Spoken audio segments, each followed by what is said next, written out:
ഇടവിടാതെന്നും വചനം ശ്രവിക്കാം. ആമേൻ, ആമേൻ.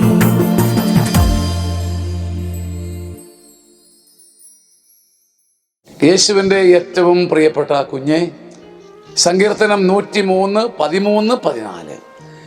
എന്തിൽ നിന്നാണ് നമ്മെ മെനഞ്ഞത് എന്ന് അവിടത്തേക്ക് നല്ലവണ്ണം അറിയാം. നമ്മൾ വെറും ധൂളിയാണെന്നും പൊടിയാണെന്നും അവിടത്തേക്ക് അറിയാം. അതുകൊണ്ട് പിതാവ് തൻ്റെ മക്കളോടെന്ന വണ്ണം പിതാവ് തൻ്റെ മകനോട് കാണിക്കുന്ന അതേ വാത്സല്യമാണ് നിനക്ക് ദൈവം പകുത്തു തരുന്നത്.